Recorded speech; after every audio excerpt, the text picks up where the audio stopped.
Yelahanka block Congress ವತಿಯಿಂದ ಯಲಹಂಕ ವಿಧಾನಸಭಾ ಕ್ಷೇತ್ರದ ಅಧ್ಯಕ್ಷರಾದ ಬಿ ಕೇಶವರಾಜಣ್ಣ ಅವರ ನೇತೃತ್ವದಲ್ಲಿ ಯಲಹಂಕ ಓಲ್ಡ್ ಟೌನ್ ಕೆಂಪೇಗೌಡ ಪ್ರತಿಮೆ ಮುಂದೆ ಮತಗಳ್ಳತನದ ವಿರುದ್ಧ ಮತದಾರರ ಹಕ್ಕಿಗಾಗಿ ಬೃಹತ್ ಸಹಿ ಸಂಗ್ರಹ ಅಭಿಯಾನ ನಡೆಯಿತು. ಕಾಂಗ್ರೆಸ್ ಮುಖಂಡರು ತಮ್ಮ ಸಹಿಗಳೊಂದಿಗೆ ಮತಗಳ್ಳತನದ ವಿರುದ್ಧ ಆಕ್ರೋಶ ವ್ಯಕ್ತಪಡಿಸಿದರು.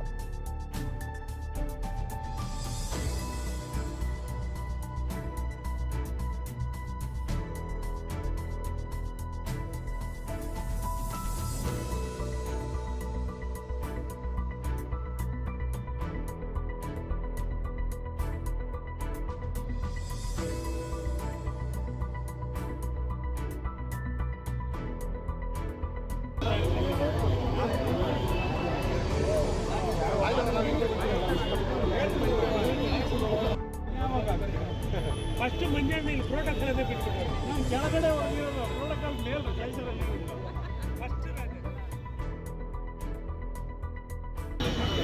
ಏನು ಹೊತ್ತು ಓಟ್ ಚೋರಿ ಬಗ್ಗೆ ಓಟ್ ಕಳ್ತನ ನಡೀತಾ ಇದೆ ದೇಶಾದ್ಯಂತ. ಅದಕ್ಕೆ ರಾಹುಲ್ ಗಾಂಧಿ ಅವರು ಪ್ರತಿಯೊಂದು ಕ್ಷೇತ್ರದಲ್ಲಿ ಓಟ್ ಚೋರಿಯನ್ನು ನಿಲ್ಲಿಸಬೇಕಂತೇಳಿ ಒಂದು ಸಿಗ್ನೇಚರ್ ಕ್ಯಾಂಪೇನ್. ಎಲ್ಲ ಬೂತಲ್ಲೂ ಓಟ್ಗಳು ಕಳ್ಳೋಟ್ಗಳಿದೆ. ನಮ್ಮ ಕ್ಷೇತ್ರದಲ್ಲಿ ಒಂದು ಸುಮಾರು 75,000 ಓಟ್ ಕಳ್ಳು ಓಟಿದೆ. ಅದಕ್ಕೆ ನಮ್ಮ ಕಾರ್ಯಕರ್ತರಿಗೆಲ್ಲ ಕರೆದು ಇಲ್ಲಿ ಬೂತ್ ಮಟ್ಟದಲ್ಲಿ ಇಳಿದು ಈ ಓಟ್ ಕಳ್ತನ ಓಟ್ಗಳೇನಿದೆ, ಎಕ್ಸ್ಟ್ರಾ ಓಟ್ ಬೋಗಸ್ ಓಟ್ ಅಂತಾರಲ್ಲ, ಇದನ್ನ ತೆಗೆಯಂಥ ಕೆಲಸ ಇವತ್ತು ಸಿಗ್ನೇಚರ್ ಮೂಲಕ ನಮ್ಮ ಏನು ರಾಹುಲ್ ಗಾಂಧಿ ಅವರು ಹೇಳಿದ್ದಾರೆ, ಅವ್ರು ಮಹದೇವಪುರಕ್ಕೆ ಹೋಗಿ ಅಲ್ಲಿ ಒಂದೇ ಒಂದು ಬೂತಲ್ಲಿ ಒಂದು ಮನೆಯಲ್ಲಿ 80 ಓಟ್ ಇತ್ತು, ಒಂದೇ ಒಂದು ಮನೆಯಲ್ಲಿ. ಈ ಥರ ನಮ್ಮ ಮನ್ಸೂರ್ ಅಲಿ ಖಾನ್ ಅವರು ಆ ಕ್ಷೇತ್ರದಲ್ಲಿ ಸೋಲ್ಬೇಕಾದ್ರೆ ಮಹದೇವಪುರದಲ್ಲಿ 1 ಲಕ್ಷ ಬೋಗಸ್ ಓಟ್ ಇದೆ, RR ನಗರದಲ್ಲಿ 1 ಲಕ್ಷ ಇದೆ, KR ಪುರದಲ್ಲಿ 75,000 ಇದೆ, ಇಲ್ಲೊಂದು 75,000 ಇದೆ. ಈ ಥರ ಕಳ್ಳು ಓಟ್ಗಳೆಲ್ಲ ಹೋದರೆ ಇಲ್ಲಿ BJP ಬರೋ ಒಂದು ಅವಕಾಶಗಳೇ ಇಲ್ಲ ಅವ್ರಿಗೆ.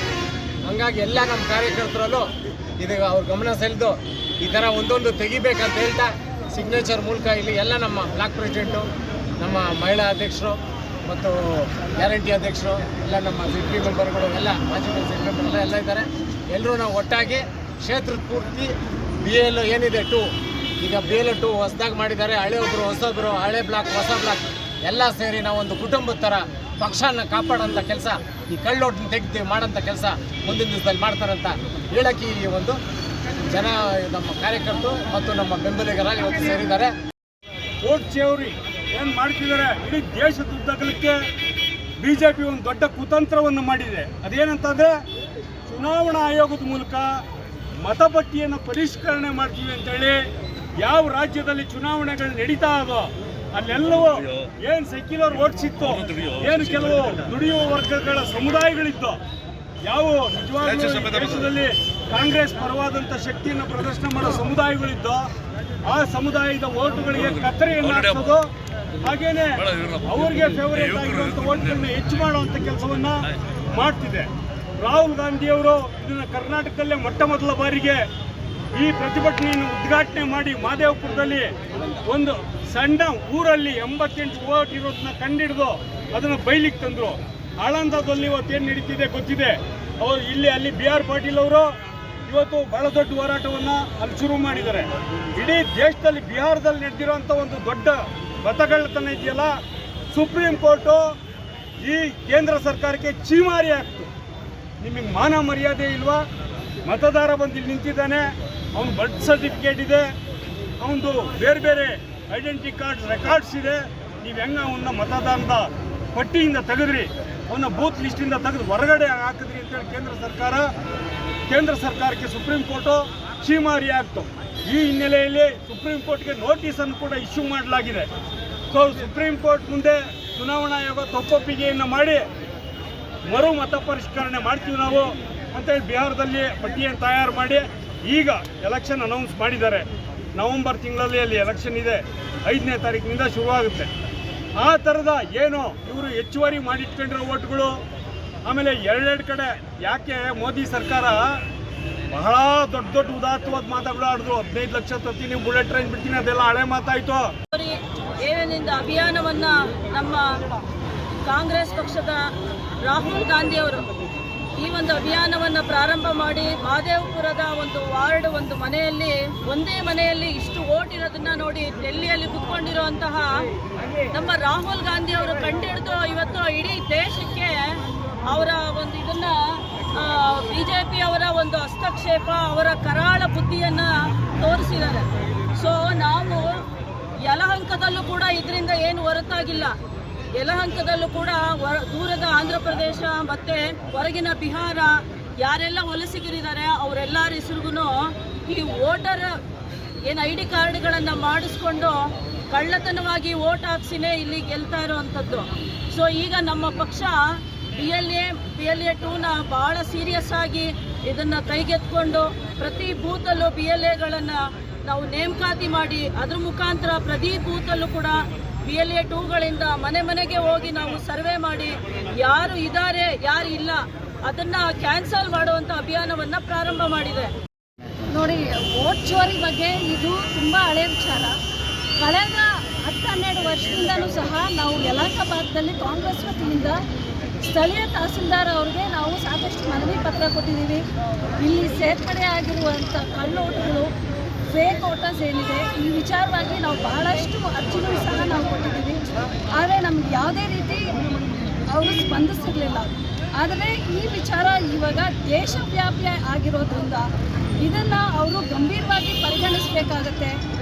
ನಮ್ಮದೇ ಭಾಗದಲ್ಲಿ ಈಗ ಬಹಳಷ್ಟು ಹಳ್ಳಿಗಳಲ್ಲಿ ಎಲ್ಲಿ ಈ ಗೌರ್ಮೆಂಟ್ ಹೌಸಿಂಗ್ ಸ್ಕೀಮ್ಸ್ ಇದೆ ಅಲ್ಲಿ ಖಾಲಿ ಇರುವಂಥ ಮನೆಗಳಲ್ಲಿ ಭಾಳಷ್ಟು ಜನರ ಹೆಸರನ್ನು ಸಹ ಸೇರ್ಪಡೆ ಮಾಡಿದ್ದಾರೆ.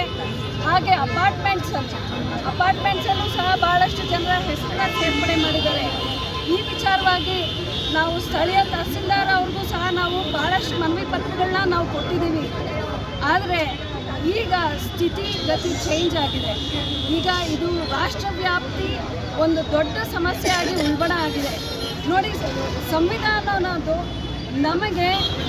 ನಮಗೆಲ್ಲ ಪ್ರಜೆಗಳಿಗೆ ಮತ ಚಲಾಯಿಸುವ ಒಂದು ಹಕ್ಕನ್ನು ನೀಡಿದೆ. ನಾವೆಲ್ಲರೂ ಮತ ಚಲಾವಣೆ ಮಾಡಬೇಕು. ಒಂದು ಒಳ್ಳೆ ಕರಪ್ಷನ್ ಇಲ್ಲದೆ ಇರೋವಂಥ ಸರ್ಕಾರನ ನಾವು ನಿರ್ಮಾಣ ಮಾಡೋಕ್ಕೆ ನಾವು ಕೆಲಸ ಮಾಡಬೇಕಾಗ್ತದೆ. ಇದು ಪ್ರತಿಯೊಬ್ಬ ಪ್ರಜೆಯ ಒಂದು ಕರ್ತವ್ಯ ಆಗಿರುತ್ತೆ. ನಾನು ಎಲ್ಲರಲ್ಲೂ ಒಂದು ಮನವಿ ಮಾಡ್ತೀನಿ, ಎಲ್ಲರೂ ತಮ್ಮ ತಮ್ಮ ಕ್ಷೇತ್ರದಲ್ಲಿ ತಮ್ಮ ಮನೆ ಹತ್ರ ಇರುವಂಥ ಬೂತಲ್ಲಿ ಮತದಾರರ ಪಟ್ಟಿಯಲ್ಲಿ ತಮ್ಮ ಹೆಸರು ಇದೆಯಾ ಅನ್ನೋದನ್ನ ದಯವಿಟ್ಟು ನೀವು ಪರೀಕ್ಷೆ ಮಾಡ್ಕೊಳ್ಳಿ. ಹಾಗೆ ಅದಕ್ಕಾಗಿ ಭಾಳಷ್ಟು ವೆಬ್ಸೈಟ್ಸ್ನ ಸಹ ಎಲೆಕ್ಷನ್ ಕಮಿಷನ್ ಇವತ್ತು ಬಿಟ್ಟಿದೆ. ಸೊ ಆ ವೆಬ್ಸೈಟ್ಸ್ ಮುಖಾಂತರ ನಿಮ್ಮ ಹೆಸರನ್ನು ಪರಿಶೀಲನೆ ಮಾಡ್ಕೊಳ್ಳಿ. ಅದು ನಿಮ್ಮ ಅಭಿವೃದ್ಧಿ ನೋಡಿ ಅವರು ಗೆಲ್ಲಿಸ್ತಾ ಇದ್ದಾರೆ ಅಂತ ಲೆಕ್ಕ. ನೀವು ಫೇಕ್ ವೋಟರ್ಸ್ನ ಕರ್ಕೊಂಡ್ಬಂದು ಆವತ್ತಿನ ದಿನ ಎಲೆಕ್ಷನ್ ಮಾಡಿಸಿ ಅವ್ರನ್ನ ಕಳಿಸ್ಕೊಡ್ತಾ ಇದ್ದೀರಲ್ಲ, ಈ ಒಂದು ಸಂಸ್ಕೃತಿನ ದಯವಿಟ್ಟು ನಾವೆಲ್ಲರೂ ವಿರೋಧಿಸ್ತಾ ಇದ್ದೀವಿ. ಹಾಗೆ ಇದರೊಂದಿಗೆ ಶಾಮೀಲಾಗಿರುವಂಥ ಸ್ಥಳೀಯ ಕಂದಾಯ ಇಲಾಖೆಯ ಕೆಲವು ಬ್ಯೂರೋಕ್ರಾಟ್ಸ್ ಯಾರಿದ್ದಾರೆ, ಆಫೀಸರ್ಸ್ ಯಾರಿದ್ದಾರೆ, ನಿಮ್ಮ ಒಂದು ನಡವಳಿಕೆಯನ್ನು ನಾವು ಖಂಡಿಸ್ತಾ ಇದ್ದೀವಿ.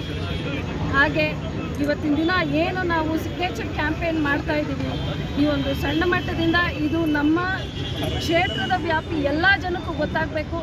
ಎಲ್ಲರೂ ತಮ್ಮ ಮತದಾರರ ಪಟ್ಟಿಯಲ್ಲಿ ತಮ್ಮ ಹೆಸರನ್ನು ಪರಿಶೀಲನೆ ಮಾಡ್ಕೋಬೇಕು ಅಂತ ನಾನು ಮನವಿ ಮಾಡ್ತಾ ಇದ್ದೀನಿ. ಯಾಕೆಂದರೆ ಎಲೆಕ್ಷನ್ ದಿನ ಏನಾಗುತ್ತೆ ಅಂತಂದರೆ ನಾವು ಮತ ಚಲಾಯಿಸೋದಕ್ಕೆ ನಾವು ಬೂತ್ ಹತ್ರ ಹೋಗ್ತೀವಿ. ಈ ಸಂದರ್ಭದಲ್ಲಿ ಯಲಹಂಕ ವಿಧಾನಸಭಾ ಕಾಂಗ್ರೆಸ್ ಅಧ್ಯಕ್ಷರಾದ ಬಿ ಕೇಶವರಾಜಣ್ಣ, ಹೆಸರುಘಟ್ಟ ಬ್ಲಾಕ್ ಕಾಂಗ್ರೆಸ್ ಅಧ್ಯಕ್ಷರಾದ ಆರ್‌ಡಿ ಮಂಜುನಾಥ್, ಕೆಪಿಸಿಸಿ ಸದಸ್ಯರಾದ ಸೋಲದೇವನಹಳ್ಳಿ ವೆಂಕಟೇಶ್, ಶಶಿಕುಮಾರ್, ಮಾಜಿ ಜಿಲ್ಲಾ ಪಂಚಾಯತ್ ಸದಸ್ಯರಾದ ಲಾವಣ್ಯ ನರಸಿಂಹಮೂರ್ತಿ, ಗ್ಯಾರಂಟಿ ಸಮಿತಿ ಸದಸ್ಯರಾದ ವೀಣಾ ರಮೇಶ್, ಮಹಿಳಾ ಬ್ಲಾಕ್ ಕಾಂಗ್ರೆಸ್ ಅಧ್ಯಕ್ಷರಾದ ಮೀನಾ, ಗ್ಯಾರಂಟಿ ಯೋಜನೆ ಅಧ್ಯಕ್ಷರಾದ ಪ್ರೇಮಲತಾ, ಯಲಹಂಕ ಗ್ರಾಮಾಂತರ ಅಧ್ಯಕ್ಷರಾದ ಆವಲಹಳ್ಳಿ ಶ್ರೀನಿವಾಸ್ ಮುಂತಾದವರು ಉಪಸ್ಥಿತರಿದ್ದರು.